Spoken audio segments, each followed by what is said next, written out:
Ethan Cole stood frozen in the hallway of Oraline Data Systems, a termination letter trembling in his hand, while his 6-year-old daughter waited outside in the freezing Chicago snow. They said he crashed the servers. They said he cost the company millions. They didn't care that he was innocent.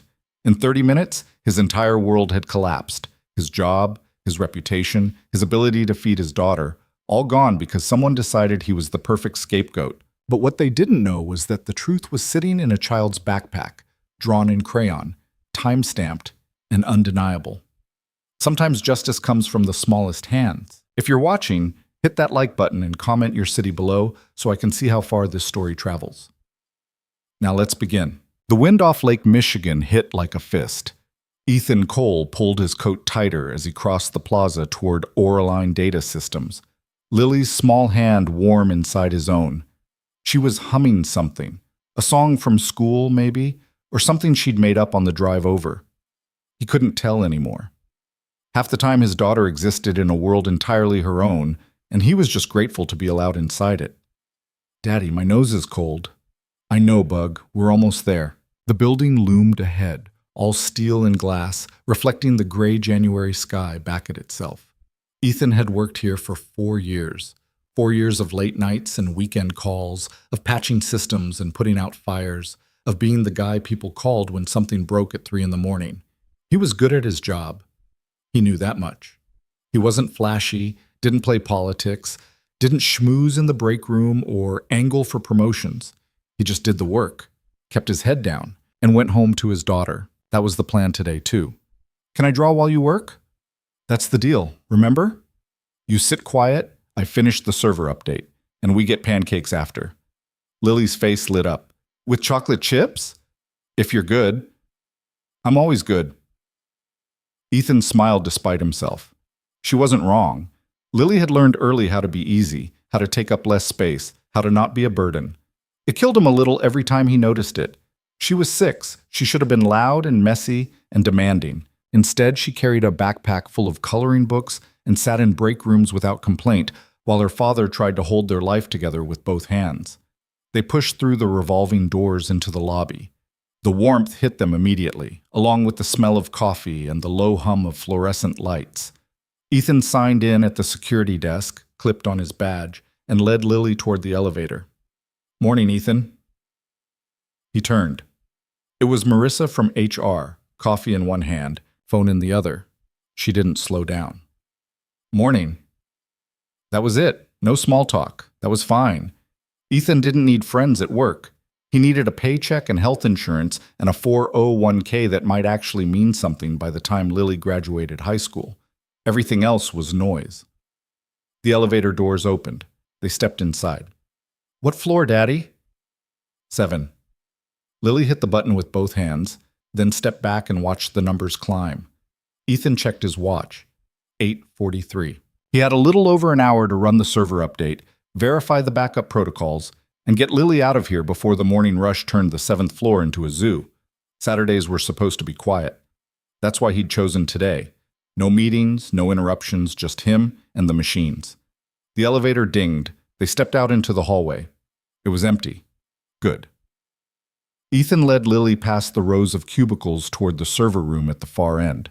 His workstation was just outside it, a desk buried under monitors, cables, sticky notes, and a coffee mug Lily had painted last year that said, "World's Okayest Dad" in wobbly letters. "Okay, Bug. You know the drill." Lily nodded solemnly and climbed into the chair beside his desk. She pulled out her coloring book, a box of crayons, and a juice box he'd packed that morning. Ethan watched her settle in, her little legs swinging above the floor, and felt the familiar tightness in his chest that came every time he realized how much of her childhood was being spent in places like this. "I'll be right over there," he said, nodding toward the server room. "You need anything, you yell." "I know, Daddy." He ruffled her hair and turned toward the door. The server room was cold and loud. Rows of black towers hummed and blinked, their lights flickering in patterns only Ethan understood. He loved this room. It made sense in a way people didn't. You put in the right command, you got the right result. No politics, no lies, just logic. He sat down at the terminal and pulled up the update queue. 17 patches waiting. Routine stuff mostly, security updates, firmware tweaks, nothing that should take more than an hour. He started the first one and leaned back, letting the progress bar crawl across the screen. Behind him, through the glass partition, he could see Lily bent over her coloring book, tongue poking out in concentration. He smiled. She looked so much like her mother, sometimes it hurt. 3 years. It had been 3 years since Claire died, and some days it still didn't feel real. A car accident on a Tuesday afternoon. She'd been coming home from the grocery store. Ethan had been at work. Lily had been at daycare. By the time he got the call, Claire was already gone. And the only thing left was the impossible question of how to explain to a 3-year-old that Mommy wasn't coming back. He didn't think about it much anymore, couldn't afford to. Grief was a luxury he didn't have time for. There were bills to pay and lunches to pack and permission slips to sign. There were scraped knees and bad dreams and parent-teacher conferences. There was Lily, who needed him to be steady, to be present, to be enough. So that's what he did. The first patch finished. He started the second. Outside the server room, footsteps echoed in the hallway. Ethan glanced up. 2 people walked past, Adrian Vale and someone from accounting whose name he could never remember. Adrian didn't look over. He never did. The guy had worked here almost as long as Ethan, but they'd never been friendly. Adrian was the type who measured success by how many people he could climb over, and Ethan had never been interested in playing that game. He turned back to the screen. Patch 3. Patch 4. Time slipped by the way it always did in the server room, fast and slow at the same time, measured in progress bars and blinking lights. Ethan got into a rhythm. Click, wait, verify, repeat. By 10:15, he was halfway through the queue. By 10:40, he was 3/4 done. He stood and stretched, his back cracking. Through the glass, Lily was still coloring, her juice box empty beside her. He stepped out into the hallway. "How's it going, Bug?" She held up the page. It was a drawing of 2 people, one tall, one small, standing in front of a house with a lopsided chimney. The sky was purple. The grass was orange. "That's us," she said proudly. "It's perfect." He glanced at the corner of the page where she'd written her name in big, careful letters. Underneath it, she'd added the date and time in the same wobbly handwriting. 10:47 a.m., January 18th. "Why'd you write the time?" She shrugged. "We learned it in school. Miss Carter says artists always sign their work with the date." Ethan crouched down beside her. "Well, Miss Carter's right. You're a real artist now." Lily beamed. He kissed the top of her head and stood. 10 more minutes, okay? Then pancakes. With chocolate chips. With chocolate chips." He turned back toward the server room. That's when the shouting started. It came from the far end of the hallway. Angry, panicked voices layered over each other. Ethan froze. He turned and saw people spilling out of offices, crowding around something he couldn't see. Someone was yelling about the servers. Someone else was yelling about a crash. His stomach dropped. He ran. By the time he reached the crowd, his heart was hammering. People were talking over each other, pointing at screens, their faces pale. Ethan pushed through and saw it. The monitoring dashboard was a sea of red. Every system was down. Every backup was offline. Every failsafe had failed. "What happened?" he said. No one answered. He grabbed the nearest keyboard and started pulling logs. The timestamps didn't make sense. The error codes were wrong. This wasn't a patch failure. This was something else, something deliberate. "Ethan." He turned. It was Greg Tomlinson, the VP of Operations. His face was the color of old paper. "We need to talk, now." "I'm trying to figure out what now, Ethan." There was something in Greg's voice that made Ethan's blood go cold. He followed him into a conference room. 3 other people were already inside.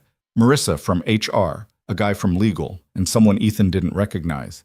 They didn't sit. No one sat. "What's going on?" Ethan said. Greg looked at Marissa. Marissa looked at the legal guy.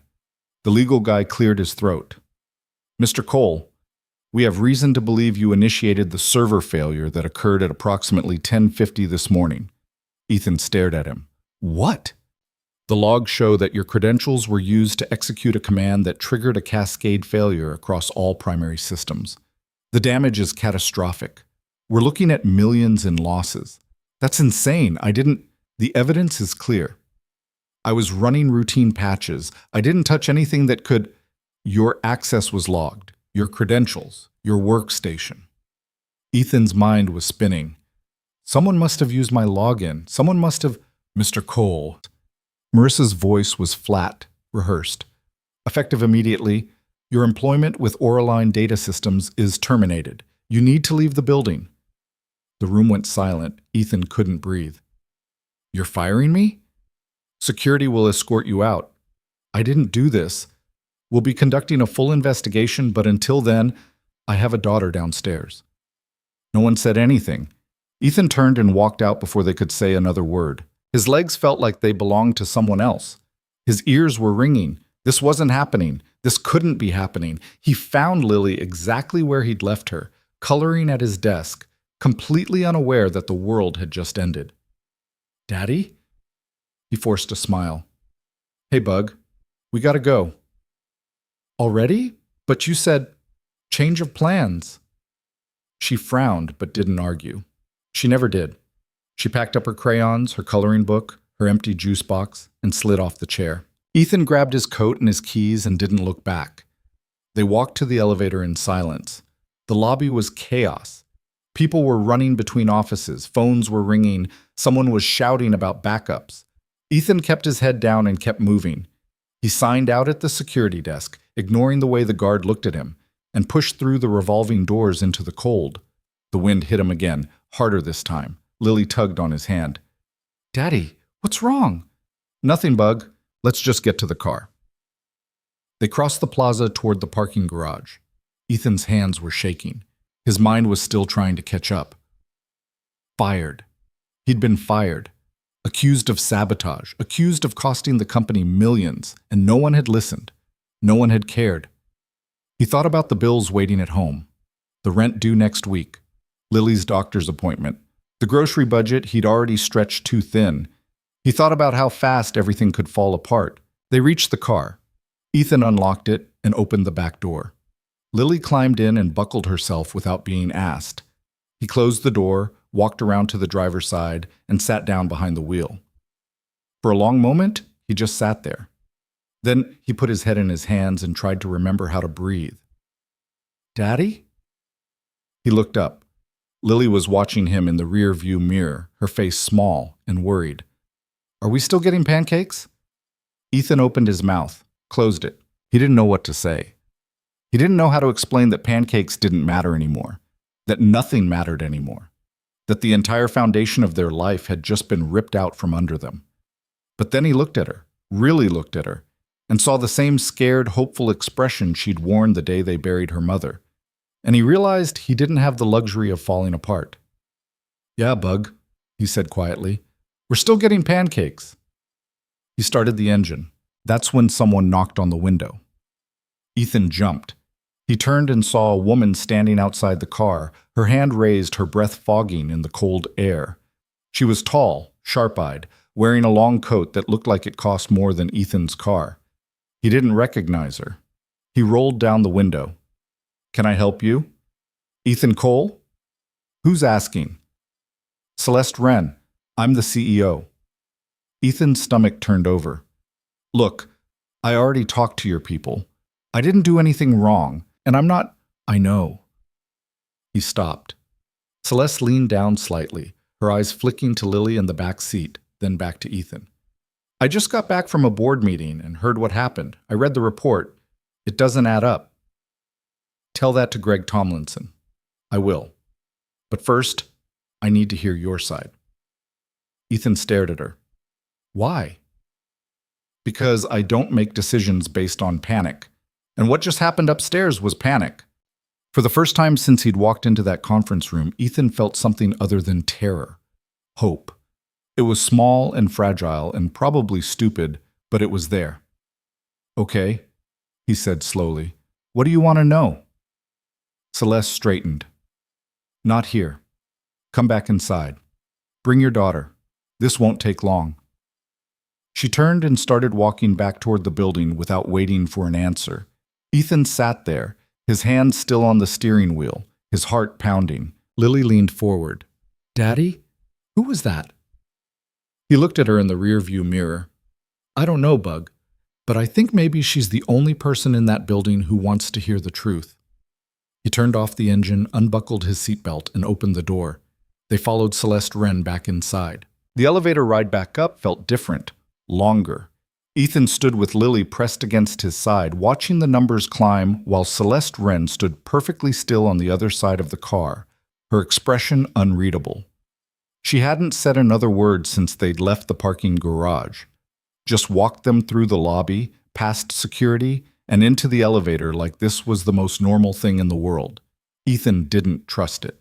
He'd learned a long time ago that people in expensive coats didn't help people like him. They smiled when it was useful, made promises when it cost them nothing, and disappeared.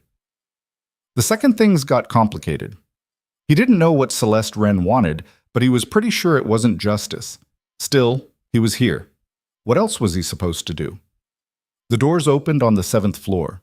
The chaos from earlier had spread. People were everywhere now, clustered around monitors. Phones pressed to their ears, voices tight, with something between anger and fear. No one looked at them as Celeste led them down the hallway toward the executive wing. "Daddy," Lily whispered, "why are we going back?" "Just for a minute, Bug." "Are you in trouble?" The question landed like a punch. Ethan looked down at her and saw the worry in her eyes, the same worry she'd carried since she was 3 years old, since the day he'd had to tell her that sometimes bad things happened, and there was nothing anyone could do about it. "No," he said, "I'm not in trouble." He hoped that was true. Celeste stopped in front of a corner office with floor-to-ceiling windows overlooking the city. She pushed open the door and stepped inside. Ethan hesitated, then followed. The office was clean, organized, and cold. A massive desk dominated the center, its surface empty except for a laptop and a single-framed photograph Ethan couldn't see from where he stood. Bookshelves lined one wall. The other was glass. "Sit," Celeste said, gesturing toward 2 chairs. Ethan sat. Lily climbed into the chair beside him, her backpack still on, her legs dangling. She looked around the room with wide eyes, taking it all in the way kids did, noticing things adults missed. Celeste didn't sit. She stood behind her desk, arms crossed, studying Ethan like he was a problem she hadn't figured out yet. "Tell me what happened this morning," she said. "Start from the beginning." Ethan exhaled slowly. "I came in around 8:45 to run server updates. Saturday mornings are quiet. That's why I picked today. I brought Lily because I didn't have anyone to watch her." "Where's her mother?" The question was blunt, almost clinical. Ethan felt Lily stiffen beside him. "She's gone," he said quietly. 3 years now. Celeste's expression didn't change, but something shifted in her eyes. She nodded once. "Go on." "I set Lily up at my desk with her coloring books. Then I went into the server room and started the updates. 17 patches total. Routine stuff. Nothing that should have caused a problem." "What time did you start?" "Around 9. I worked straight through until about 10:45. That's when I took a break to check on Lily. And during that time, you didn't leave the server room?" "No." "You didn't access any other terminals?" "No, I was running the updates from the server room console. That's it." Celeste leaned forward slightly. "So you're telling me that between 9 and 10:45, you were physically inside the server room, alone, running patches?" "That's right. And no one can verify that." Ethan's chest tightened. "Lily can." Celeste's gaze shifted to the little girl in the chair. Lily looked back at her, uncertain but steady. For a long moment, neither of them spoke. "How old are you?" Celeste asked. 6, Lily said. "And you were with your dad the whole time?" Lily nodded. "I was coloring." "Did he leave you alone?" "Only when he went into the loud room." "The loud room?" "The server room," Ethan said. "She doesn't like it in there, too noisy." Celeste straightened.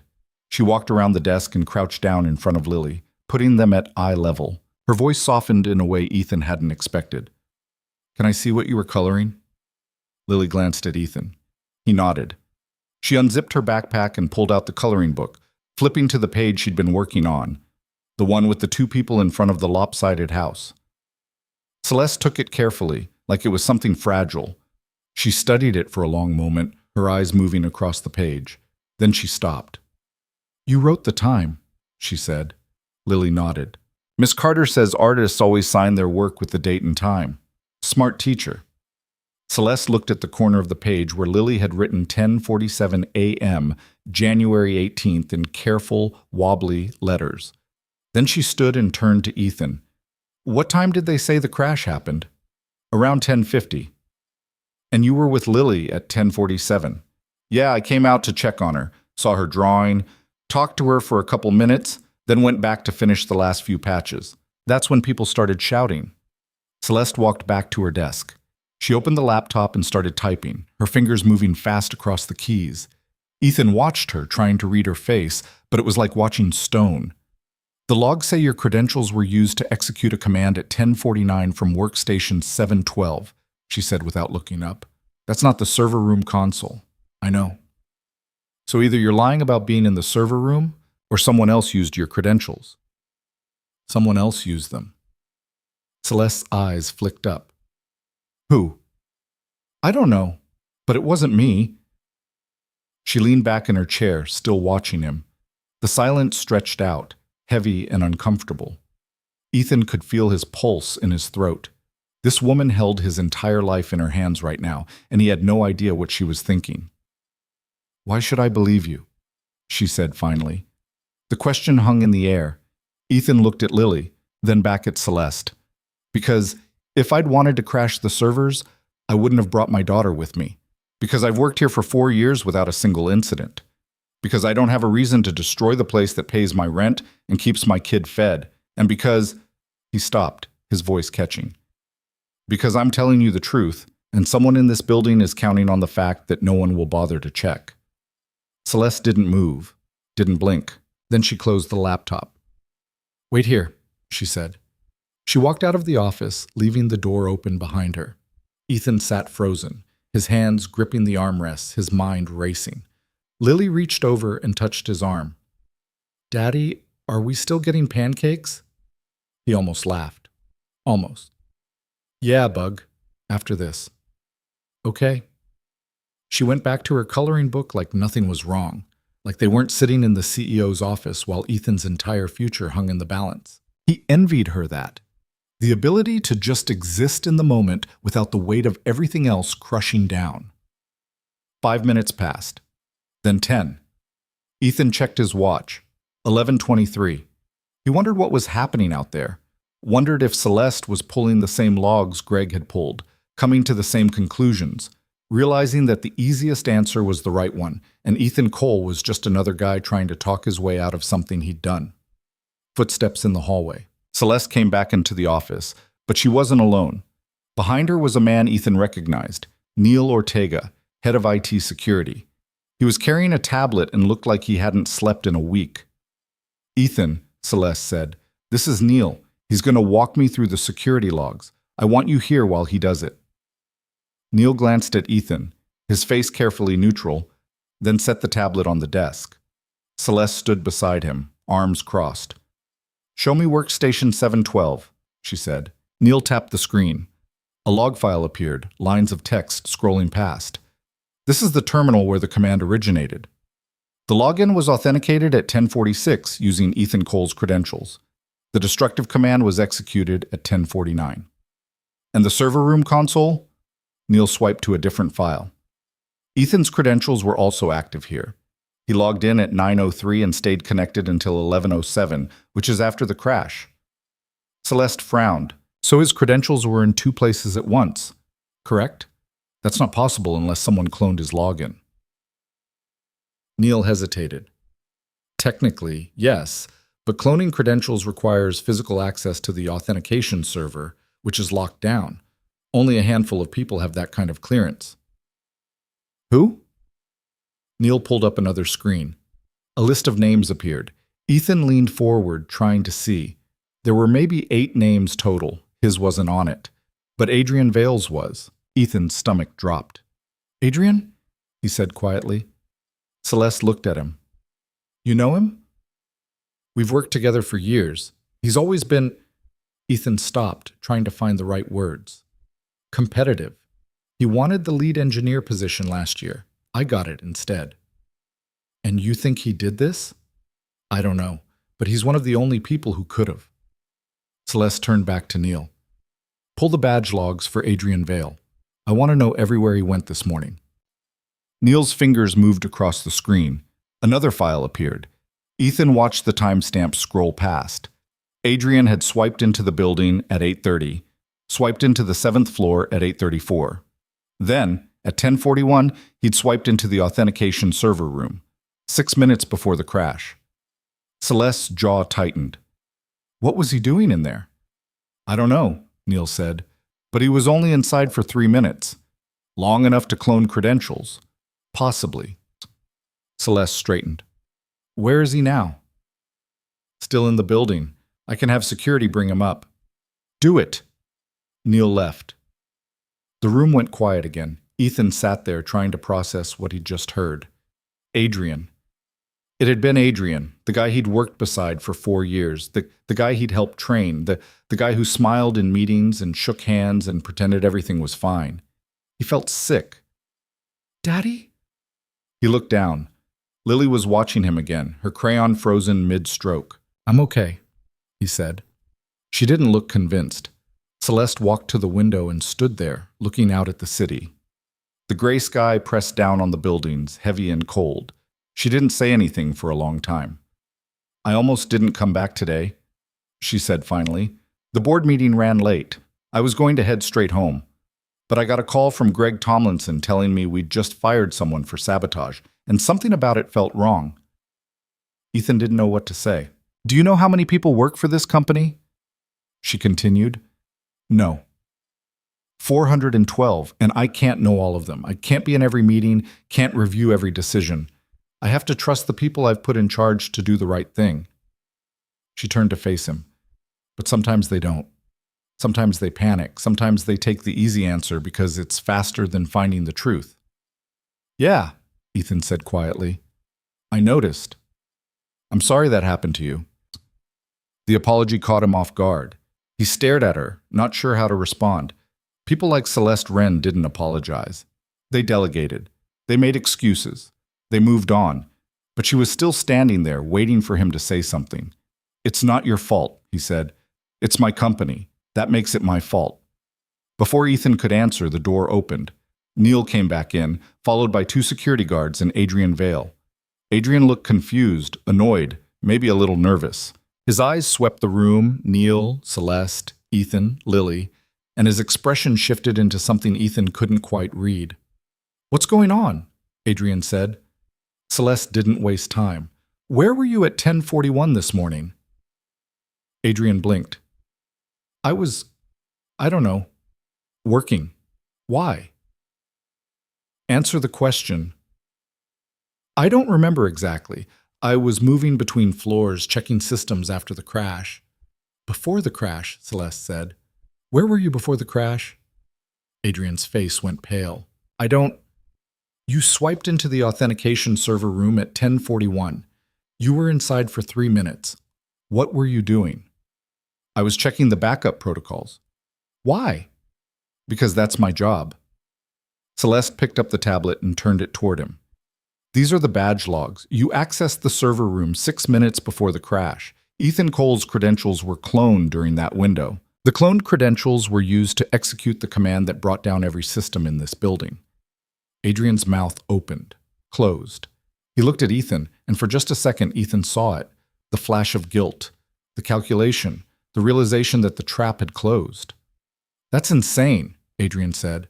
I didn't clone anything. Why would I? Because you wanted his job, Celeste said. Because you've wanted it for years, and you thought if Ethan was gone, you'd finally get it. That's not... Neil, pull the workstation logs for 712. I want to see exactly what was typed. Neil tapped the screen. A command history appeared. It was short, brutal. A single line of code designed to cascade through every failsafe, every backup, every redundancy, until the whole system collapsed. And at the bottom, a username. Ethan Cole. That wasn't me, Ethan said, his voice tight.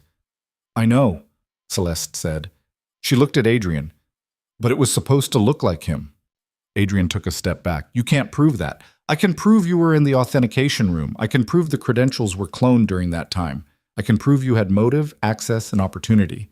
What I can't prove is that you're smart enough to get away with it. The room went silent. Adrian stood there, his face red, his hands clenched into fists. For a moment, Ethan thought he might try to run, but then his shoulders sagged and something in him just gave up. He didn't deserve it, Adrian said quietly. Celeste's expression didn't change. Excuse me? The promotion, last year. I'd been here longer. I'd worked harder, and they gave it to him because he's got a sob story. Dead wife, single dad, everyone feels bad for him. Adrian's voice was shaking now. I did everything right, and it didn't matter. So yeah, I thought if he was gone, maybe someone would finally notice me. Ethan felt like he'd been punched. Celeste stepped forward.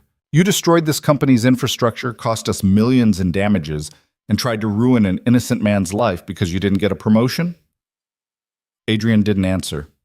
Get him out of here, Celeste said to the security guards. Call the police. I want him arrested. The guards moved forward. Adrian didn't resist. He just stood there as they took his arms and led him toward the door. But as he passed Ethan, he stopped. You still don't deserve it, he said. Ethan looked at him, really looked at him, and all he saw was a small, bitter man who'd spent so long resenting other people's success that he'd forgotten how to build his own. Yeah, Ethan said quietly. I know you think that. Adrian left. The door closed. The office felt too quiet now, like the air had been sucked out. Ethan sat there, his hands still gripping the armrests, his mind trying to catch up with everything that had just happened. He'd been fired, accused, nearly destroyed, and then, in the span of an hour, vindicated by a 6-year-old's drawing and a CEO who'd actually bothered to ask questions. It didn't feel real. Celeste sat down behind her desk. She looked tired now, the sharpness in her face softened by something Ethan couldn't quite name. I'm sorry, she said again. Ethan shook his head. You didn't do this. No, but I built a system that allowed it to happen. That's on me. She opened a drawer and pulled out a folder.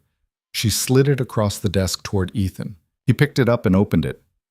Inside was his termination letter, the one Greg Tomlinson had handed him 2 hours ago. Celeste reached over and took it from him.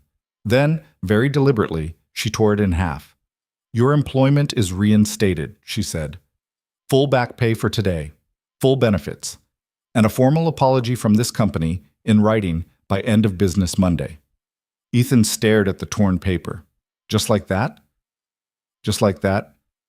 He didn't know what to say, didn't know how to process the fact that his life had just been handed back to him as easily as it had been taken away. What about Adrian? He asked. He'll be prosecuted, fully. I'll make sure of it. Ethan nodded slowly. He should have felt relief, maybe even satisfaction, but all he felt was exhausted. Lily tugged on his sleeve. Daddy, can we go now? He looked down at her and saw the same patient, careful expression she always wore when she was trying not to be a burden. It broke his heart. Yeah, Bug, he said. We can go. He stood. Celeste stood too. Thank you, Ethan said, for listening, for believing me, for... He stopped, not sure how to finish. For doing the bare minimum? Celeste said. There was no humor in her voice, just exhaustion that matched his own. You shouldn't have to thank me for that. Ethan didn't argue. He just nodded, took Lily's hand and started toward the door. Ethan. He turned. Celeste was looking at Lily's drawing, still sitting on her desk. Can I keep this? Lily looked up at Ethan. He shrugged. Okay, Lily said. Thank you. Celeste picked up the drawing carefully, like it mattered. I'm going to frame it, put it somewhere I can see it every day, so I remember. Remember what? Lily asked. Celeste smiled, and it was the first real smile Ethan had seen from her all day. That the truth is usually hiding in the smallest places, she said, and sometimes you just have to be willing to look. Ethan felt something shift in his chest. He nodded once, then led Lily out into the hallway. The chaos on the 7th floor had died down. People were still working, still fixing things, but the panic was gone. A few of them looked up as Ethan passed. He didn't meet their eyes, didn't have the energy. They took the elevator down in silence. The lobby was quieter now, too. Ethan signed out at the security desk, walked Lily through the revolving doors, and stepped back out into the cold. The wind was still brutal, still cutting through his coat like it wanted to remind him that winter didn't care about justice or vindication or anything else. But somehow it felt different now. Lighter, maybe. Or maybe Ethan just felt lighter. They crossed the plaza toward the parking garage. "Daddy?" "Yeah, Bug? Are we really getting pancakes now?" Ethan stopped. He looked down at his daughter, at her small, hopeful face, and realized that for the first time in 3 years, he wasn't worried about the cost. Wasn't calculating whether they could afford it. Wasn't measuring every dollar against the next bill.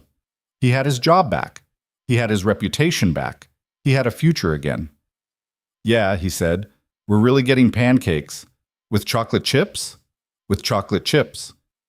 Lily grinned, and it was the best thing Ethan had seen all day.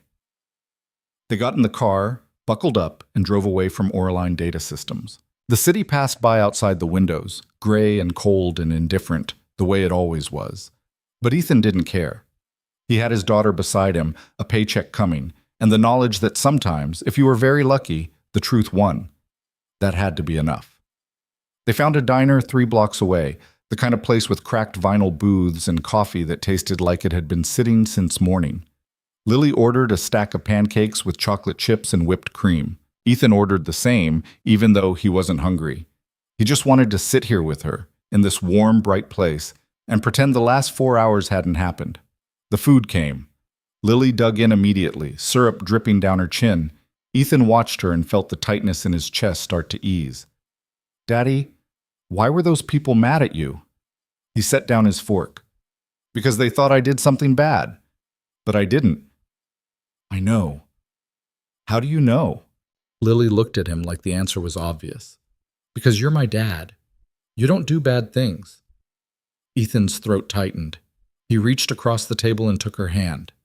"Thanks, Bug," he said quietly. She smiled and went back to her pancakes. They stayed there for an hour, talking about nothing important, letting the warmth of the diner soak into their bones. By the time they left, the sun was starting to break through the clouds, pale and thin, but there. Ethan drove home slowly, taking the long way, not ready to face the apartment yet. When they finally pulled into the parking lot, Lily was asleep in the back seat, her head tilted against the window, syrup still on her chin. He carried her inside, put her down on the couch, and covered her with a blanket. Then he sat down beside her and stared at the wall. His phone buzzed. He pulled it out and saw an email from Celeste Wren. The subject line was simple: Monday. He opened it. "Ethan, I meant what I said. Your job is secure, but I'd like to meet with you Monday morning to discuss something else. Come to my office at 9. Bring coffee if you want. We'll talk." Ethan read it twice, then set the phone down. He didn't know what she wanted to discuss. Didn't know if he should be nervous or hopeful or something in between. But for the first time in a long time, he let himself believe that maybe, just maybe, things were about to get better. Outside, the snow started falling again, soft and quiet, covering the city in white. Monday morning came too fast.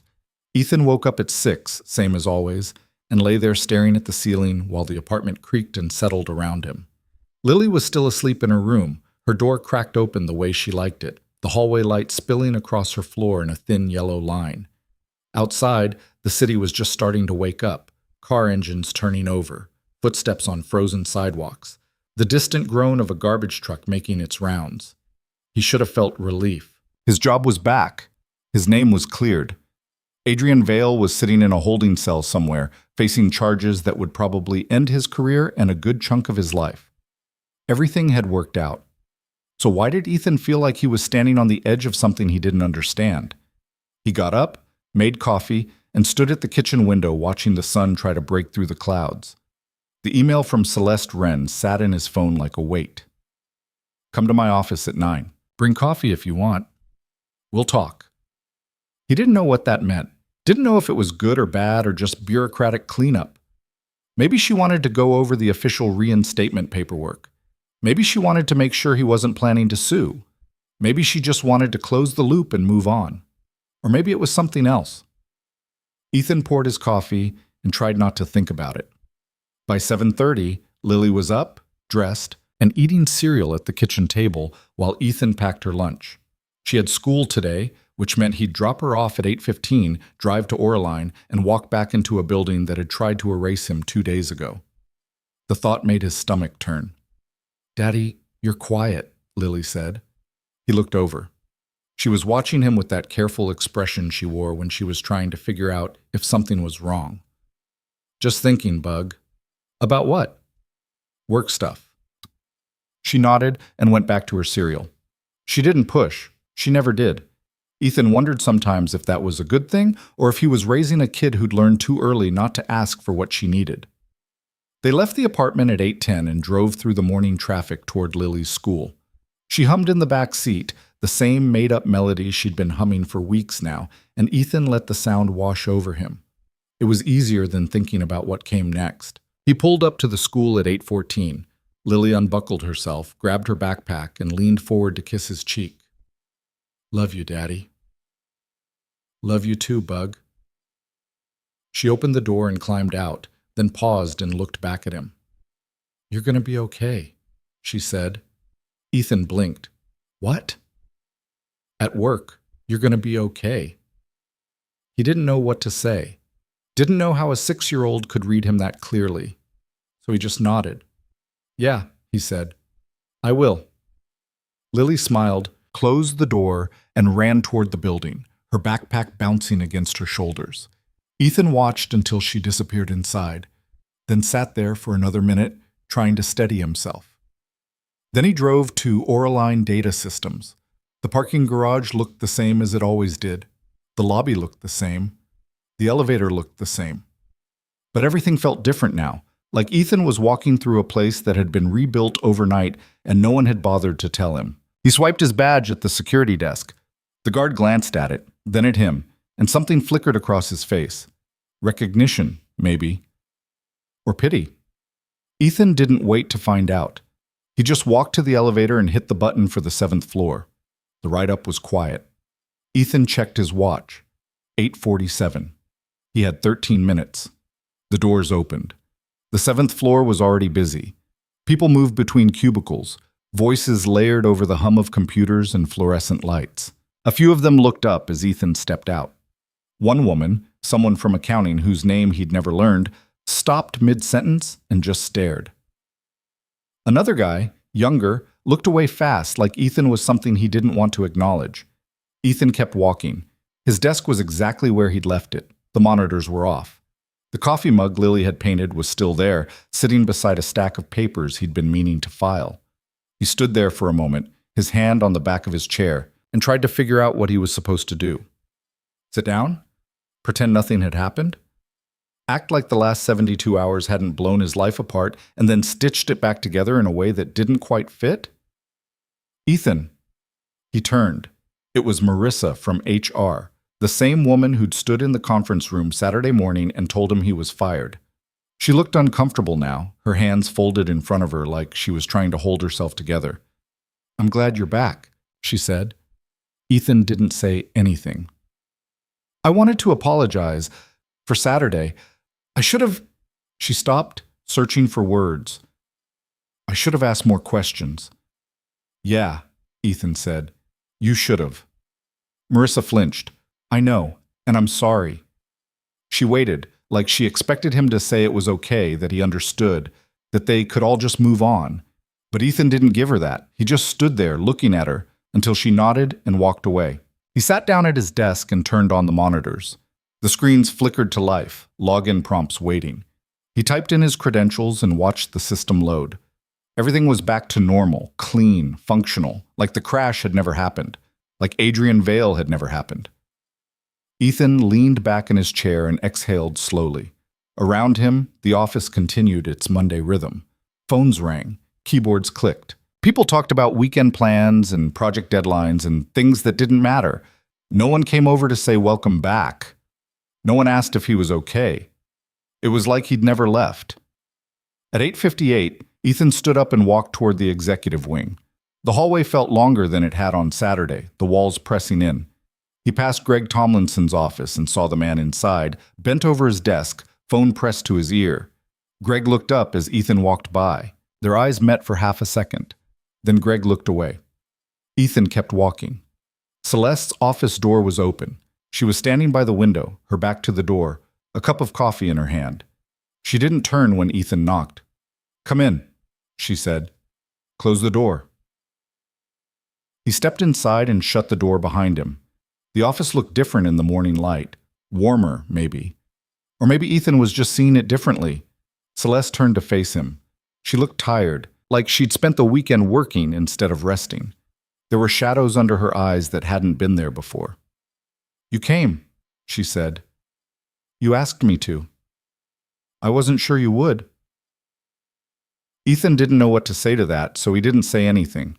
Celeste gestured toward the chairs. "Sit." He sat. She walked around the desk but didn't sit down. Instead, she leaned against it, arms crossed, studying him the same way she had on Saturday. "How are you?" she asked. "Fine." "That's not true."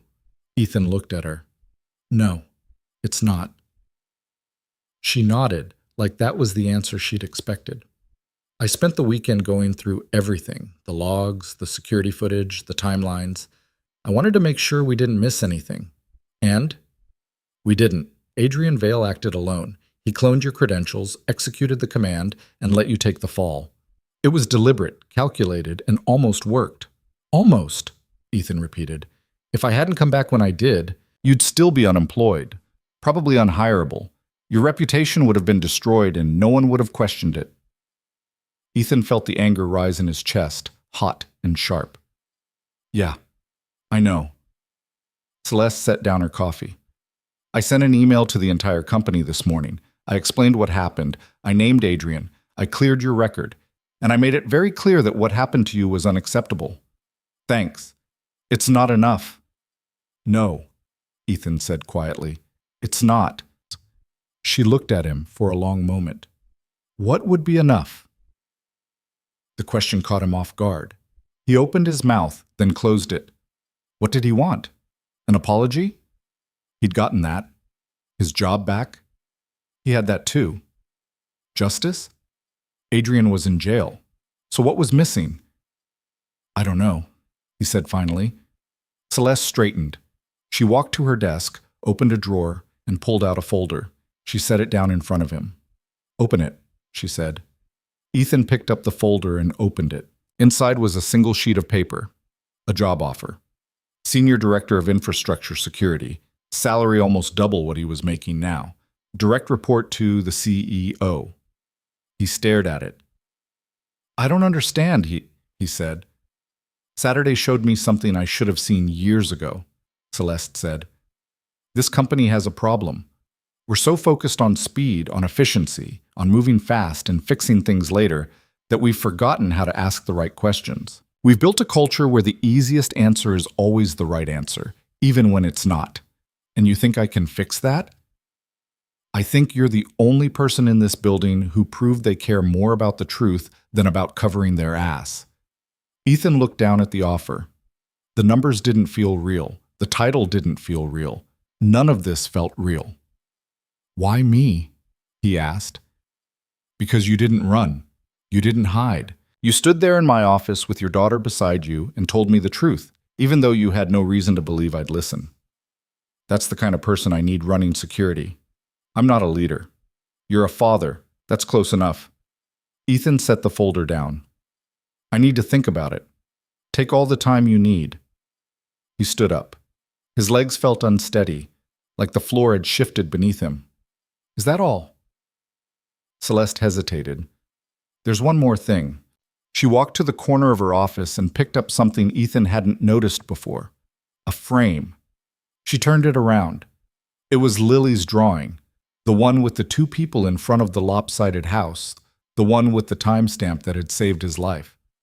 "I had it framed," Celeste said. "I'm putting it on my desk. So every time I make a decision, I remember that the truth is usually smaller and quieter than the lie." Ethan felt something crack open in his chest. He looked at the drawing, at his daughter's careful handwriting, and realized that Celeste wasn't just offering him a job. She was offering him a chance to make sure what happened to him never happened to anyone else. "I'll think about it," he said again. Celeste nodded. "That's all I'm asking." Ethan left the office and walked back down the hallway. His mind was spinning. Senior director, double salary, direct report to the CEO. It was the kind of opportunity people spent their whole careers chasing. And it was being handed to him because he'd been in the right place at the right time with the right 6-year-old. He sat down at his desk and stared at the monitors. Around him, the office continued its Monday rhythm, but Ethan couldn't focus. All he could think about was the folder sitting in Celeste's office, the job offer that didn't make sense, and the question he couldn't answer. What did he want? He wanted Lily to have a good life. He wanted to pay the bills without checking his bank account first. He wanted to stop waking up every morning wondering if today was the day everything fell apart. But did he want this? His phone buzzed. A text from Lily's school. Reminder, parent-teacher conference this Thursday at 4 p.m. Ethan closed his eyes. Thursday, 4 p.m. He'd have to leave work early, pick up Lily, sit in one of those tiny plastic chairs while Miss Carter told him everything his daughter was doing, right because Lily never did anything wrong, and then drive home and make dinner and help with homework and put her to bed and do it all over again the next day. That was his life. That was what mattered. Not titles, not salaries, not offices with floor-to-ceiling windows. Just Lily. He opened his eyes and looked at the coffee mug on his desk. World's okayest dad. She'd painted it 2 years ago, her hands covered in paint, her smile so wide it looked like it might split her face in half. He'd kept it on his desk ever since, even though it was chipped and faded and didn't hold coffee very well. He picked it up and turned it over in his hands. Then he stood up and walked back to Celeste's office. She looked up when he knocked. That was fast. "I have a question," Ethan said. "Go ahead." "If I take this job, what happens to my hours?" Celeste frowned. "What do you mean?" "Right now, I work 8 to 5. Sometimes I stay late if there's an emergency, but mostly I'm out by 5:15 so I can pick up my daughter from aftercare. If I take this job, does that change?" Celeste leaned back in her chair. "You'd have more responsibility, more meetings, more travel, probably." "So yes." "Probably." Ethan nodded slowly. "Then I can't take it." Celeste blinked. "What? I appreciate the offer, really, but I've got a 6-year-old who needs me home by 5:30 every night. I can't do late meetings, I can't do travel, I can't be the kind of person this job needs me to be." Celeste stood up. "Ethan, this is a huge opportunity. You'd be making real changes. You'd have influence. I'd be giving up the only thing that matters," Ethan said quietly. "And I'm not doing that. Not for any amount of money." The room went silent.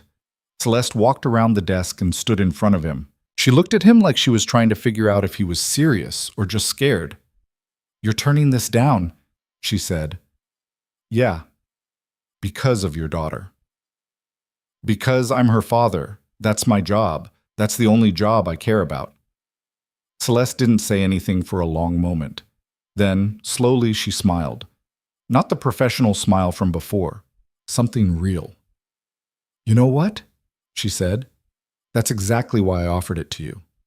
Ethan frowned. "I don't follow." "Well, everyone in this building wants more. More money, more power, more recognition.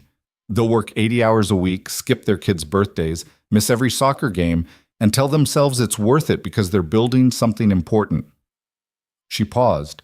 "But you're the first person who's ever stood in my office and said no because you already know what's important. So what does that mean?" "It means the offer still stands, but we'll do it differently." Celeste walked back to her desk and pulled out a notepad. She started writing. "You work 8 to 5, no exceptions unless there's a real emergency. No travel unless you approve it. No late meetings. And if your daughter needs you, you leave. No questions asked." Ethan stared at her. "You can't do that." "I'm the CEO. I can do whatever I want. People will talk. Let them." Celeste finished writing and looked up. "I'm tired of rewarding people who sacrifice everything for this company.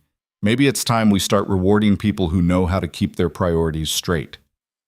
She held out the notepad. Ethan took it. The terms were exactly what she'd said: 8 to 5. No travel, no late meetings, family first.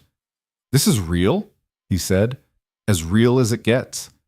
Ethan looked down at the paper, then back at Celeste. "Why?" "Because on Saturday, your daughter saved your life with a drawing, and that tells me you're doing something right. I want people like you making decisions in this company, people who care about more than just the bottom line." Ethan felt his throat tighten. He didn't trust himself to speak. "Think about it," Celeste said. "Take the week, talk to Lily, figure out if it's something you want, and then let me know." He nodded. "Okay." "Okay." Ethan turned and walked back to his desk. The folder was still sitting there, the job offer that didn't make sense, the opportunity that came with conditions he'd never heard of in his life. He sat down and opened it again. Senior Director of Infrastructure Security, double salary, family first hours. Sounded like something out of a dream. He pulled out his phone and looked at the picture on his lock screen. Lily, grinning at the camera, chocolate ice cream smeared across her face. She'd been 4. They'd been at the park. It had been one of those perfect summer afternoons where nothing went wrong and the world felt manageable. He wanted more of those. He wanted to be there when she lost her first tooth, when she learned to ride a bike, when she brought home her first report card, when she asked him questions he didn't know how to answer. He wanted to be her father, not just the guy who paid the bills. And maybe, just maybe, this job would let him do both. He closed the folder and set it aside. Then he opened his email and started working through the messages that had piled up over the weekend. Most of them were routine. A few were apologies from people who'd assumed he was guilty. One was from Neil Ortega, asking if Ethan wanted to grab lunch sometime. He answered the ones that mattered and deleted the rest. By noon, the office had settled into its usual rhythm. The whispers had died down. The stares had stopped. People were too busy with their own work to care about Ethan anymore. That was fine. He didn't need their attention. He just needed to do his job and get home to Lily. At 12:30, his phone rang. Unknown number. He almost didn't answer, but something made him pick up. "Hello? Mr. Cole? This is Detective Sarah Brennan with the Chicago PD. I'm calling about Adrian Vale." Ethan's stomach tightened. "What about him?" "He's been formally charged with corporate sabotage, fraud, and attempted destruction of digital property. The DA wants to know if you're willing to testify." Ethan closed his eyes. "Do I have to?" "No. We have enough evidence without your testimony, but it would help." He thought about Adrian standing in Celeste's office, his face red, his voice shaking. "You still don't deserve it." "I'll do it," Ethan said. "Thank you. Someone from the DA's office will be in touch to schedule a deposition." "Okay." The detective hung up. Ethan set the phone down and stared at his desk. He didn't want to testify. Didn't want to sit in a courtroom and relive the worst day of his life while Adrian glared at him from across the room. But he'd do it anyway, because someone had to. The rest of the day passed slowly. Ethan worked through tickets, answered emails, and tried to ignore the weight of the folder sitting on the corner of his desk. By 4:30, the office was starting to empty out. People packed up their things, said their goodbyes, and headed for the elevators. Ethan shut down his monitors, grabbed his coat, and walked out. The parking garage was cold and quiet. He got in his car, started the engine, and drove to Lily's school. She was waiting outside with the other kids, her backpack on, her coat zipped up to her chin. "Daddy!" She ran to the car and climbed in. Ethan helped her buckle up, then got back behind the wheel. "How was school?" he asked. "Good. We learned about fractions." "Yeah? You like fractions?" Lily shrugged. "They're okay." Ethan smiled. They drove home through the evening traffic, the sky turning pink and orange over the city. When they got to the apartment, Lily ran inside and dumped her backpack on the couch. "Can I watch TV?" "After homework." She groaned but pulled out her folder. Ethan made dinner, spaghetti, because it was easy, and sat with her at the kitchen table while she worked through math problems and spelling words. She was good at school, better than Ethan had been at her age. Sometimes he wondered where she got it from. Not him, probably Claire. They ate dinner together, cleaned up, and settled on the couch to watch a show Lily liked about talking animals. Ethan didn't really follow the plot. He just sat there with his daughter tucked against his side, her head on his shoulder, and tried to hold on to the moment. At 8:30, he put her to bed. She brushed her teeth, put on her pajamas, and climbed under the covers. "Daddy? Yeah, Bug? Are you still sad?" Ethan sat down on the edge of her bed. "Why do you think I'm sad?" "You've been quiet, like when Mommy went away." His chest tightened. "I'm not sad, just thinking." "About work?" "Yeah." Lily nodded. "Is it good thinking or bad thinking?" Ethan smiled. "Good thinking, I hope." "Okay." She yawned and closed her eyes. "Love you, Daddy." "Love you too, Bug." He kissed her forehead and stood up. She was asleep before he even left the room. Ethan walked back to the living room and sat down on the couch. The apartment was quiet now, just the hum of the fridge and the distant sound of traffic. He pulled out his phone and opened the email from Celeste. Senior Director of Infrastructure Security. He read the offer again. Then he opened a new message and started typing. "I'll take the job, but I need you to promise me something. If I ever start putting this company ahead of my daughter, I need you to fire me. I mean it. No second chances. No warnings. Just done." He hit send before he could second guess himself. 2 minutes later, his phone buzzed. "Deal." "Welcome to the team, Ethan. You start next Monday." Ethan set the phone down and leaned back against the couch. He didn't know what came next, didn't know if he'd made the right choice or if he was setting himself up for something he couldn't handle. But for the first time in a long time, he felt like he was moving forward instead of just holding on. And that had to count for something. The week between accepting the job and actually starting it felt longer than it should have. Ethan went to work every day, did his regular job, answered his regular tickets, and tried not to think too hard about what Monday would bring. But it was there, sitting in the back of his mind like something he couldn't quite name. Not fear, exactly. More like the feeling you get before stepping onto a stage you didn't ask to be on. Thursday came faster than he wanted. 4 o'clock, parent-teacher conference. Ethan left work at 3:40, picked up Lily from school, and drove them both back to the building. She sat beside him in the hallway outside Miss Carter's classroom, swinging her legs and humming that same melody she'd been humming for weeks. "You nervous?" Ethan asked. Lily shook her head. "Miss Carter likes me." "I know she does." "Then why would I be nervous?" Ethan smiled. "Good point." The door opened. Miss Carter stepped out. A woman in her late 50s with gray hair pulled back in a bun and the kind of smile that made you think she'd spent her whole life working with kids and never regretted it once. "Lily, Mr. Cole, come on in." They followed her inside. The classroom smelled like crayons and cleaning solution. Tiny chairs were pushed under tiny desks, each one covered in drawings and name tags. Miss Carter gestured toward 2 adult-sized chairs she'd set up near her desk. "Please sit." Ethan sat. Lily climbed into the chair beside him, her feet barely touching the ground. Miss Carter pulled out a folder and opened it. "Lily's doing wonderfully. She's reading above grade level. Her math skills are strong, and she's always the first one to help when another student is struggling." "That's great," Ethan said. "She's also very quiet." Ethan glanced at Lily. She was looking down at her hands. "What do you mean?" he asked. Miss Carter leaned forward slightly. "Lily's a joy to have in class, but she doesn't speak up much. Even when I call on her, she gives short answers. She doesn't ask questions. She doesn't raise her hand unless I ask her to." "Is that a problem?" "Not academically, but socially, I worry she's holding herself back. The other kids try to include her, but she doesn't engage. She eats lunch alone most days. At recess, she sits by herself and draws."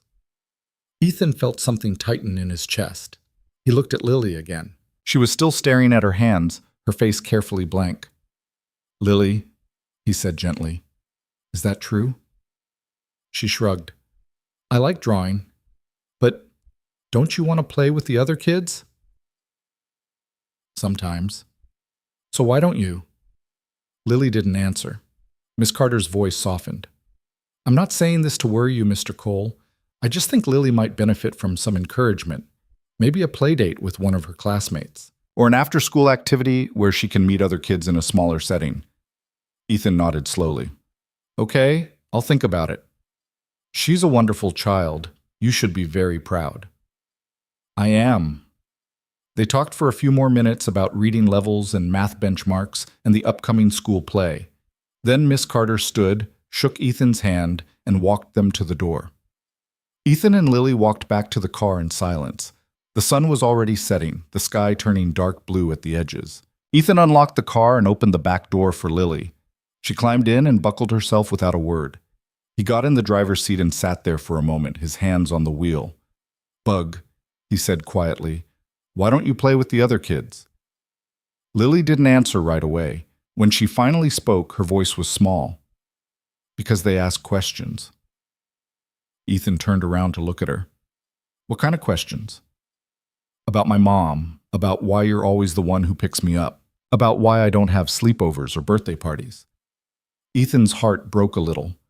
What do you tell them? I don't. I just say I have to go draw. He wanted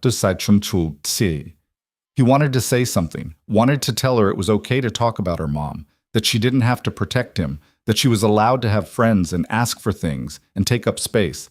But the words stuck in his throat. I'm sorry, Bug, he said finally. For what? For not seeing it sooner. Lily shrugged. It's okay, Daddy. I don't mind. But Ethan minded. He minded a lot. They drove home in silence. When they got to the apartment, Lily went straight to her room and closed the door. Ethan stood in the hallway, staring at the closed door, and wondered how many other things he'd missed while he was too busy trying to keep them afloat. He made dinner. Lily came out when he called her, ate without complaint, and went back to her room. By 8:30, she was asleep. Ethan sat on the couch and stared at the wall, trying to figure out what to do. Miss Carter was right. Lily needed more than what he was giving her. She needed friends, activities, a life outside of coloring books and quiet afternoons in break rooms. But how was he supposed to do that when he was barely holding things together as it was? His phone buzzed, a text from Celeste. You ready for Monday? Ethan stared at the message. Was he ready? He didn't know. He didn't know if he'd ever be ready. He typed back, as ready as I'll ever be. Her response came fast. Good. Because I'm throwing you in the deep end. Ethan set the phone down and rubbed his face. The deep end. That's exactly what it felt like. Friday passed in a blur. Ethan wrapped up his last tickets as a regular engineer, handed off his current projects to the guy who'd be covering his old role, and cleaned out his desk. It felt strange packing up 4 years of work into a single cardboard box. Strange and a little sad, like closing a chapter he hadn't realized he'd been writing. At 5, he left the building and didn't look back. Saturday morning, he woke up with a plan. He made breakfast, got Lily dressed, and told her they were going out. Where? She asked. You'll see. They drove to the park on the north side of the city, the one with the big playground and the walking trails and the pond where ducks gathered in the summer. It was cold, the ground still covered in patches of snow, but the sun was out and the sky was clear. Lily looked around, confused. Why are we here? Because Miss Carter said you need to make some friends, Ethan said. And I figured we'd start by going places where other kids might be. Daddy, it's freezing. I know, but look. He pointed toward the playground. There were maybe a dozen kids running around, bundled up in coats and hats, their parents standing nearby with coffee cups and tired eyes. You don't have to talk to them if you don't want to, but maybe just try, see what happens. Lily looked at the playground, then back at him. What if they don't like me? Then they're idiots. She smiled a little at that. Okay, I'll try. She climbed out of the car and walked toward the swings. Ethan followed at a distance, close enough to see her but far enough to give her space. She sat down on a swing and started pumping her legs, her breath fogging in the cold air. A few minutes later, another girl, maybe 7 or 8, walked over and sat on the swing beside her. Hi, the girl said. Lily glanced at her. Hi. I'm Emma. I'm Lily. You want to see who can swing higher? Lily hesitated, then she nodded. Okay. Ethan watched them swing higher and higher, laughing when the chains creaked and their feet kicked at the sky. Something in his chest loosened. It wasn't much, just two kids on swings, but it was a start. He stayed at the park for an hour, watching Lily play with Emma and a few other kids who joined in. When it was time to go, Lily ran back to him, her cheeks red from the cold, her eyes bright. "Did you have fun?" he asked. "Yeah. Emma wants to know if I can come back next Saturday." Ethan smiled. "We'll see." "Does that mean yes?" "Probably." Lily grinned and climbed into the car. On the drive home, she talked about Emma and the other kids and the game they'd invented where you had to jump off the swings at the highest point without falling. Ethan listened and felt something he hadn't felt in a long time. Hope. Sunday was quiet. Ethan spent the day doing laundry, meal prepping for the week, and trying not to think about Monday. Lily played in her room, drawing and humming and being six. By the time evening rolled around, Ethan was exhausted in a way that had nothing to do with being tired. He put Lily to bed early, kissed her goodnight, and sat on the couch with a beer he didn't really want. His phone buzzed. Another text from Celeste. "See you at 8. Don't be late." Ethan set the phone down and closed his eyes. 8 o'clock. Senior Director of Infrastructure Security, a job he didn't know how to do, reporting to a woman who expected him to fix a system he'd barely survived. He finished the beer and went to bed. Monday morning came like a freight train. Ethan woke up at 6, showered, dressed in the nicest clothes he owned, and made breakfast for Lily. She sat at the table, still half asleep, spooning cereal into her mouth while Ethan checked his watch for the 10th time. "You look fancy," Lily said. "Thanks, Bug." "Are you scared?" Ethan paused. "A little." "You'll be okay." "How do you know?" She shrugged. "Because you always are." Ethan didn't know what to say to that, so he just kissed the top of her head and told her to finish her cereal. He dropped her off at school at 8:10, watched her run inside, and then drove to Orline Data Systems for the first day of his new life. The building looked the same, the parking garage looked the same, but when Ethan walked into the lobby and swiped his badge, everything felt different. The security guard nodded at him. A woman from legal smiled as she passed. Someone he didn't recognize held the elevator door open. "Congratulations on the promotion," the guy said. Ethan nodded. "Thanks." He rode the elevator to the 8th floor. The executive wing. He'd never been up here before. The hallway was quieter than the 7th floor, the carpet thicker, the lighting softer. He found his new office at the end of the hall. The door was open. Inside was a desk, a chair, a computer, and a window that looked out over the city. On the desk was a note. "Welcome to the team. Let's get to work. Celeste." Ethan set down his bag and sat in the chair. It was comfortable. Too comfortable. He spun around once, feeling ridiculous, and then stopped when he saw someone standing in the doorway. It was Neil Ortega, head of IT security, the guy who'd helped pull the logs that cleared Ethan's name. "Ethan," Neil said, "got a minute?" "Yeah, come in." Neil stepped inside and closed the door. He looked nervous, his hands shoved in his pockets, his eyes not quite meeting Ethan's. "I wanted to say congratulations," Neil said, "and also apologize." Ethan frowned. "For what?" "For not catching what Adrian did sooner. I should have seen the credential cloning, should have flagged the unusual access. But I didn't. And you almost lost everything because of it. It's not your fault."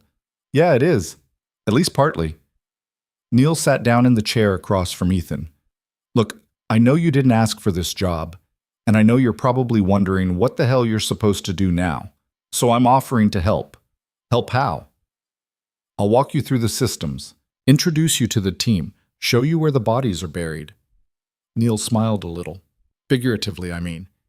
Ethan leaned back in his chair. "Why would you do that?" "Because you're the first person Celeste's hired who actually gives a damn about doing the right thing, and I want to see what happens when someone like that is in charge." Ethan studied him. Neil looked sincere, tired, but sincere. "Okay," Ethan said. "I appreciate it." "Good. Let's start now." They spent the next 2 hours walking through the infrastructure security systems.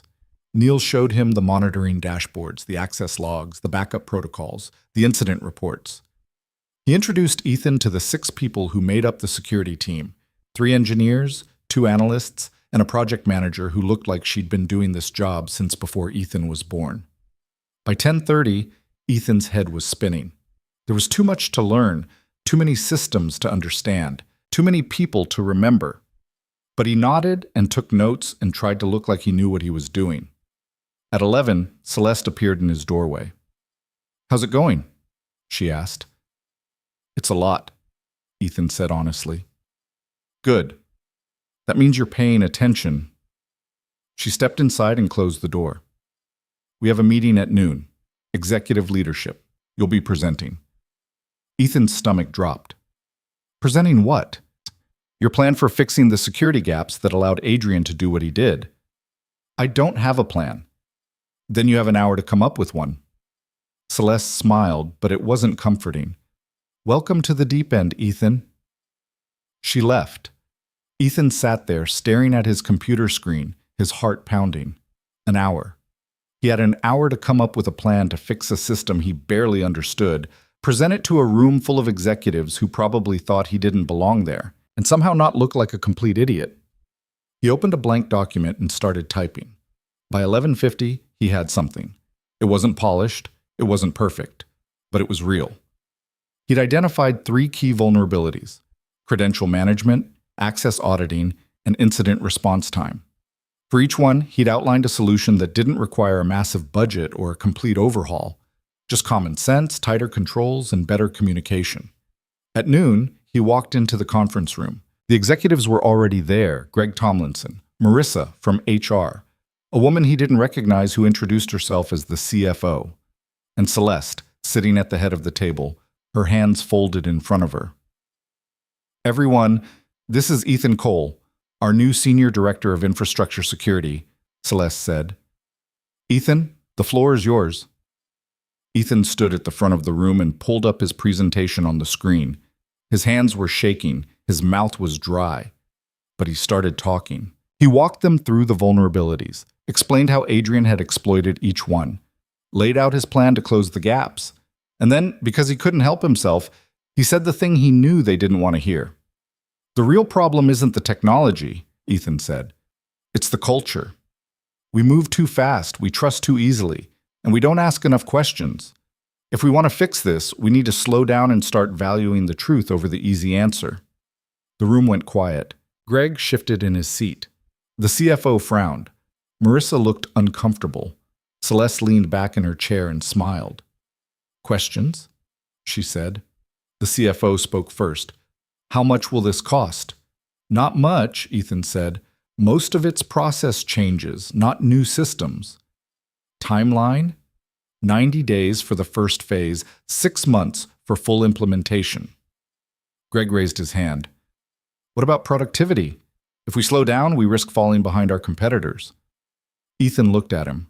"We already fell behind. Adrian brought down the entire system. We lost millions. I'm trying to make sure that doesn't happen again." Greg's face reddened, but he didn't argue. The meeting went another 20 minutes. They asked more questions. Ethan answered them as best he could. By the end, he felt like he'd run a marathon. "Thank you, Ethan," Celeste said. "We'll review your plan and get back to you by end of week." Ethan nodded and left the room. He walked back to his office, closed the door, and sat down at his desk. His hands were still shaking. A few minutes later, there was a knock. Celeste stepped inside. "You did good," she said. "I felt like I was drowning. That's how you know you're learning." Ethan laughed, but it came out shaky. "I don't know if I can do this." "Yes, you can. You just proved it." She left before he could argue. The rest of the day passed in a blur. Ethan met with his team, reviewed incident reports, and started drafting the implementation plan for his security overhaul. By 5 o'clock, his brain felt like mush. He shut down his computer, grabbed his coat, and headed for the elevator. On his way out, he passed Greg Tomlinson in the hallway. Greg stopped. "Ethan." Ethan turned. "Yeah?" "That was a good presentation." "Thanks." Greg hesitated. "I owe you an apology." For Saturday. I should have listened to you before making a decision. Ethan studied him. Greg looked uncomfortable, like the words were costing him something. Yeah, Ethan said. You should have. Greg nodded. I'm sorry. It wasn't enough. It would never be enough. But it was something. Okay, Ethan said. He walked away. He picked up Lily from school, drove home, and made dinner. They ate together at the kitchen table, talking about her day and the spelling test she'd aced and the new game Emma had taught her at recess. Daddy? Lily said. Yeah, Bug? Are you happy? Ethan looked at her. Why do you ask? 'Cause you're smiling more. He hadn't realized. But she was right. He was. Yeah, he said. I think I am. Lily smiled and went back to her chicken nuggets. That night, after Lily was asleep, Ethan sat on the couch and opened his laptop. He pulled up the email from the DA's office about Adrian's case. The deposition was scheduled for 2 weeks out. Ethan would have to take a half day, sit in a room with lawyers, and answer questions about the worst day of his life. He didn't want to do it, but he would, because someone had to. He closed the laptop and leaned back against the couch. Outside, the city hummed with traffic and voices and life. Inside, the apartment was quiet, safe. His. For the first time in 3 years, Ethan felt like he was exactly where he was supposed to be. 2 weeks later, Ethan walked into a conference room at the Cook County District Attorney's office and sat down across from 3 lawyers who looked like they'd been up all night. The lead attorney, a woman named Patricia Huang, had deep circles under her eyes and a coffee cup that looked like it had been refilled more times than was healthy. Mr. Cole, thank you for coming, she said. Ethan nodded. He'd left work at noon, told Celeste where he was going, and driven downtown with his stomach in knots. The deposition was supposed to take 2 hours, maybe 3 if things got complicated. Let's start with the morning of January 18th, Patricia said. Walk me through everything that happened. So Ethan did. He told them about bringing Lily to work, running the server updates, taking a break at 10:47. He told them about the shouting, the red screens, the conference room where Greg Tomlinson had fired him without asking a single question. He told them about Celeste stopping him in the parking garage, about Lily's drawing, about the moment Adrian's face went pale when the evidence came together. Patricia took notes. The other 2 lawyers asked follow-up questions. How long had Ethan known Adrian? Had there been prior conflicts? Had Adrian ever made threats? No threats, Ethan said. He just resented me, thought I didn't deserve the promotion he wanted. And you believe that resentment motivated the sabotage? I don't believe it. I know it. He said as much in Celeste Wren's office. Patricia nodded and made another note. We'll need you to testify at trial. Are you willing? Ethan exhaled slowly. Yeah, I'll testify. It won't be easy. Adrian's lawyer will try to discredit you, make it seem like you're the one with the grudge. I don't care. What he did almost destroyed my life. Someone needs to hold him accountable. Patricia looked at him for a long moment. Then she closed her folder. Thank you, Mr. Cole. That's all we need for now. We'll be in touch about the trial date. Ethan stood up and shook her hand. Then he walked out of the building and back to his car. The sky was gray, heavy with clouds that looked like they might start dumping snow any minute. He sat behind the wheel and just breathed for a while. It was done. He'd given his statement, told the truth. Now all he could do was wait. He checked his watch, 2:15. He could go back to work, try to squeeze in a few more hours before picking up Lily. Or he could do something else. He started the car and drove to the park on the north side. It was empty when he got there. The playground quiet, the swings moving slightly in the wind. Ethan sat on a bench and looked out at the frozen pond. He thought about the last time he'd been here with Lily, watching her play with Emma, hearing her laugh in a way she hadn't laughed in years. He thought about how close he'd come to losing all of it. His phone buzzed, a text from Celeste. How'd it go? Ethan typed back. Fine, I'll testify when they need me. Her response came fast. Good. We need people like you willing to stand up. See you tomorrow. Ethan set the phone down and leaned back on the bench. People like you. He wasn't sure what that meant. He wasn't brave. He wasn't special. He was just a guy who'd been in the wrong place at the wrong time and had gotten lucky enough that someone bothered to ask questions. But maybe that was enough. He stayed at the park for another 20 minutes, then drove to Lily's school. She was waiting outside with the other kids, her backpack on, her coat zipped up. When she saw him, she waved. "Daddy!" He got out of the car and walked over. "Hey, Bug, how was school?" "Good. We made Valentines." "Yeah? For who?" "Everyone in class. Miss Carter says we have to give one to everyone, so no one feels left out." Ethan smiled. "That's nice." "I made yours already. It's in my backpack." "Can I see it?" "Not until Valentine's Day. That's the rule." He laughed and opened the car door for her.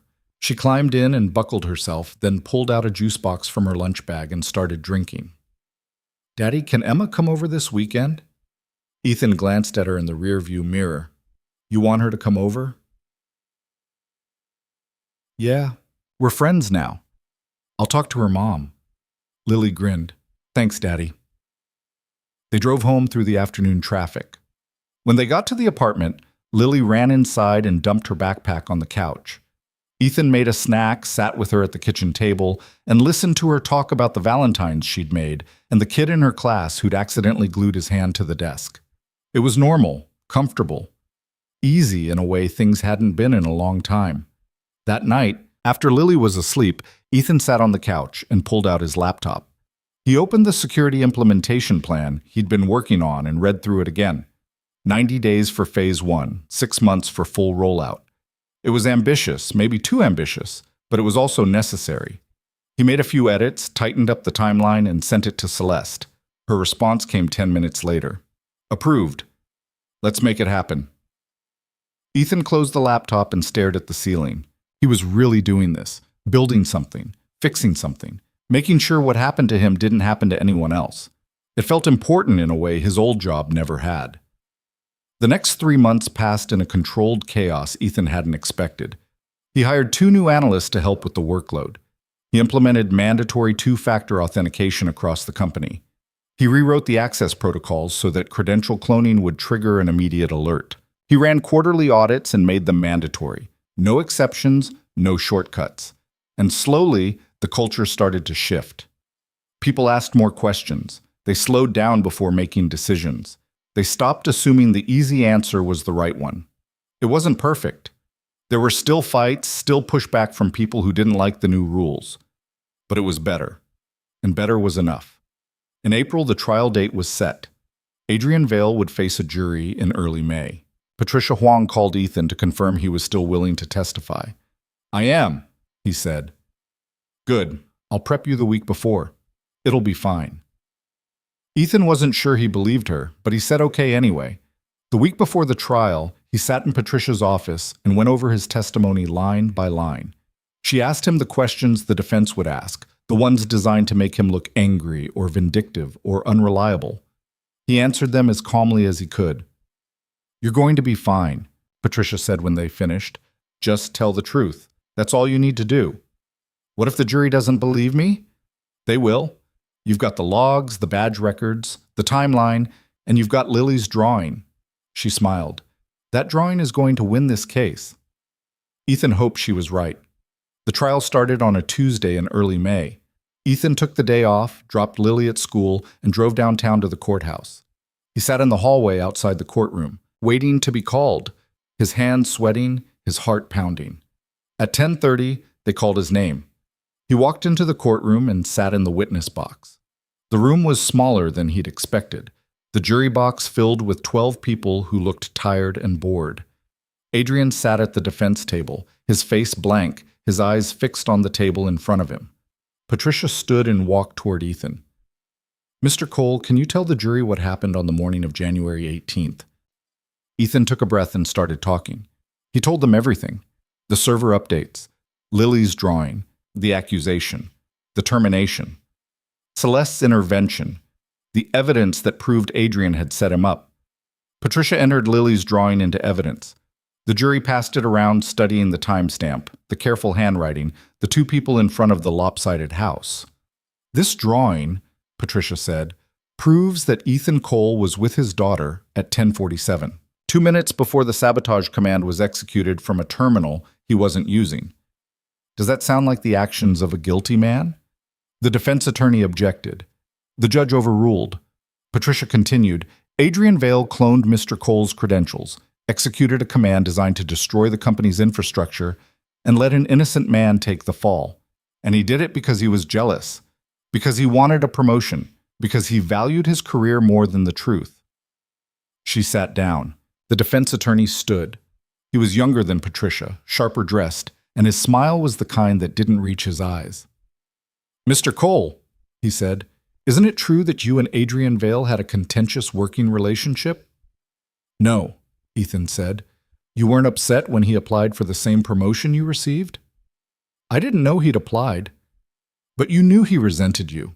Not until after he framed me. The attorney smiled. So you admit there was animosity? I admit he was angry. I wasn't. And yet here you are, testifying against him. Doesn't that suggest you have a grudge? Ethan looked at him. I'm testifying because he tried to destroy my life. That's not a grudge. That's justice. The attorney opened his mouth, then closed it. He didn't ask any more questions. The trial lasted 3 days. Ethan testified on day 1. Celeste testified on day 2. Neil Ortega walked the jury through the technical evidence on day 3. By the time closing argument started, the defense didn't have much to work with. The jury deliberated for 4 hours. They came back with a guilty verdict on all counts. Ethan sat in the gallery and watched Adrian's face crumble. The judge set sentencing for 3 weeks out. Patricia turned to Ethan and shook his hand. We won, she said. Ethan nodded. He didn't feel victorious, just tired. He left the courthouse and drove to Lily's school. She was waiting outside, her backpack on, her face lighting up when she saw him.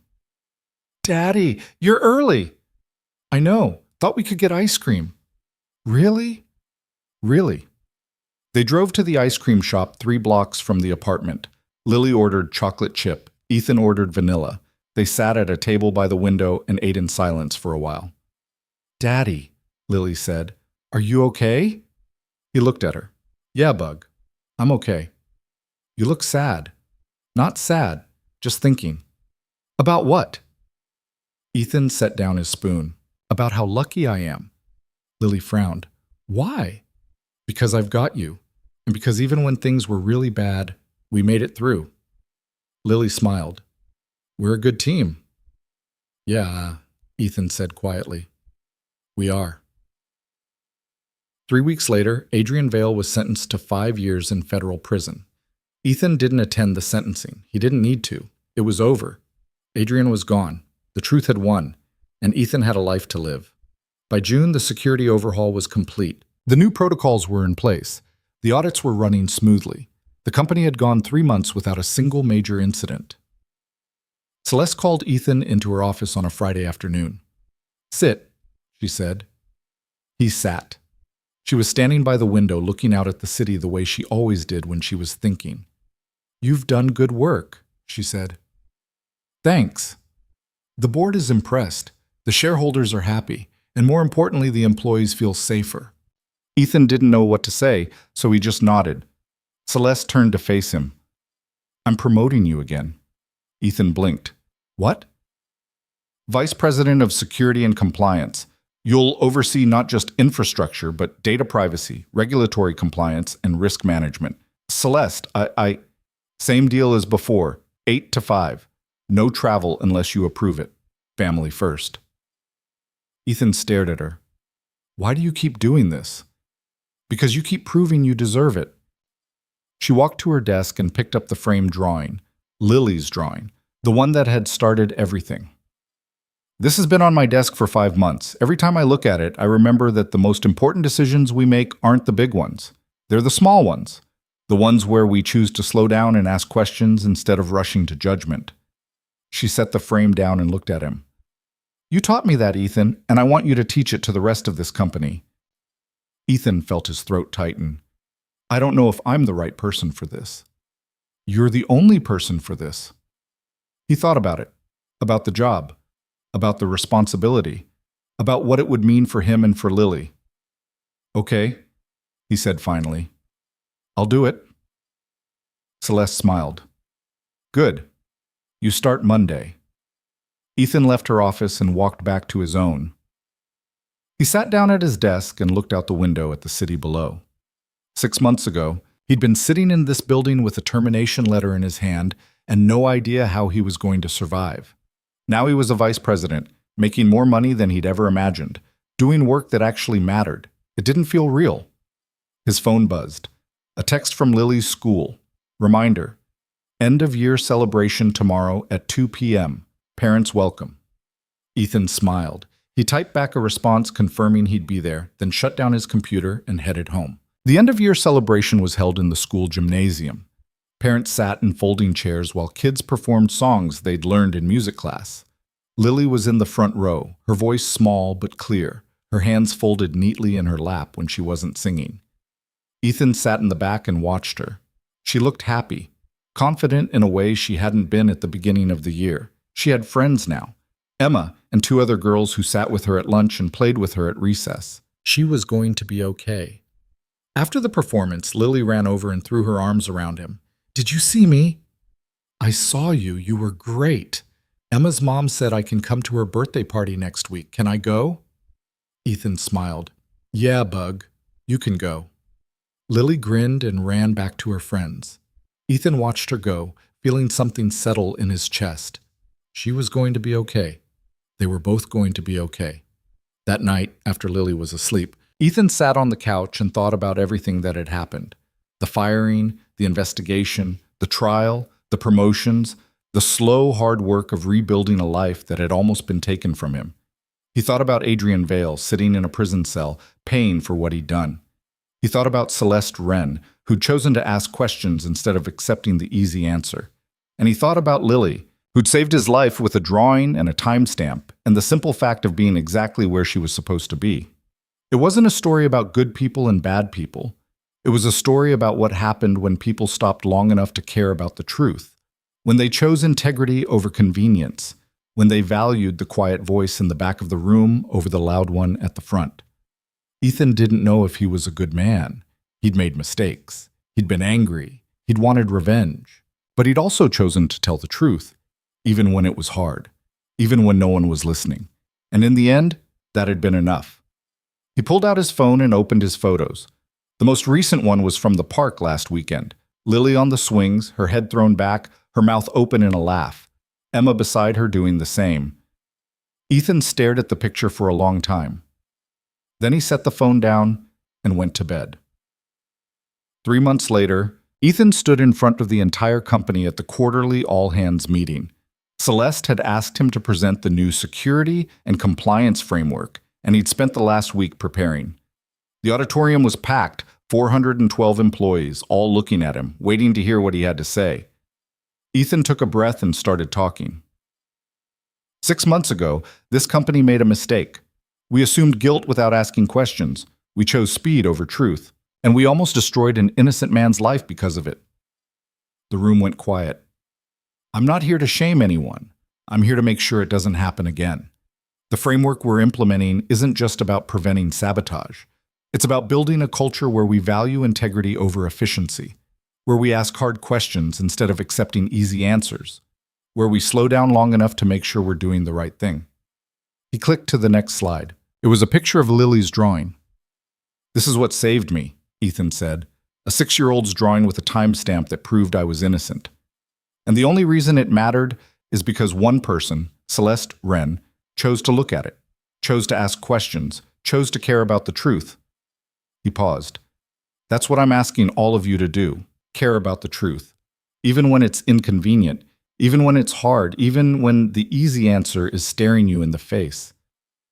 The room was silent. Ethan finished the presentation and stepped off the stage.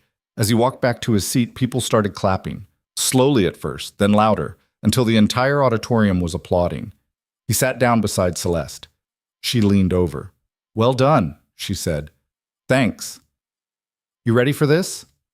Ethan looked out at the crowd, at the people who'd ignored him, who'd assumed the worst, who'd moved on without a second thought, and at the people who'd stood by him, who'd asked questions, who'd cared. Yeah, he said, I'm ready. That evening, Ethan picked up Lily from school and drove her to Emma's house for the birthday party. Emma's mom answered the door, a woman in her 40s with kind eyes and a smile that reminded Ethan of Claire. "You must be Ethan," she said. "I'm Rachel. Come in, come in." "I'm just dropping her off," Ethan said.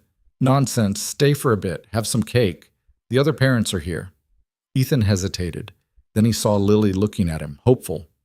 "Okay," he said, "just for a little while." He followed them inside. The house was warm and loud, filled with kids running around and parents standing in the kitchen with paper plates and plastic cups. Rachel introduced him to the other parents. They asked what he did for work. He told them, keeping it simple, leaving out the parts that were too complicated to explain. One of the dads, a guy named Marcus, worked in finance. They talked about the markets, about interest rates, about nothing important. It was easy, comfortable. By the time Ethan left, 2 hours had passed. Lily was covered in frosting and laughing with her friends. Rachel walked him to the door. "You're welcome any time," she said. "Lily's a sweet kid. You're doing a great job." Ethan felt his throat tighten. "Thanks. That means a lot." He drove home alone, the city lights blurring past the windows.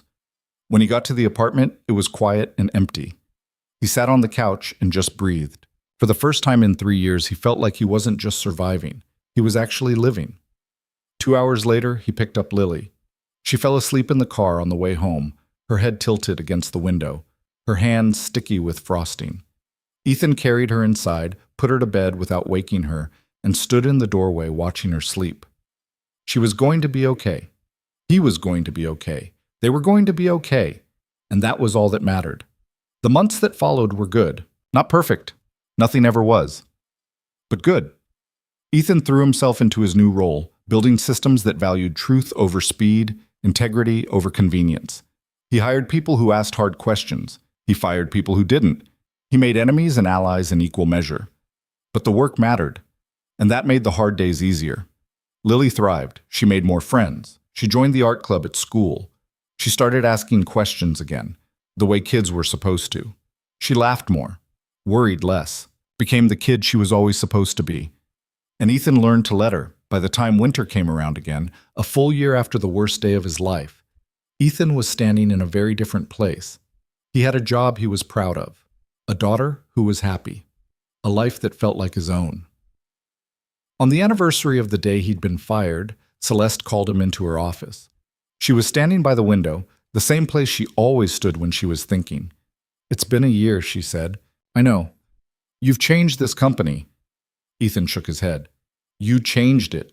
I just helped." "We both know that's not true." She turned to face him.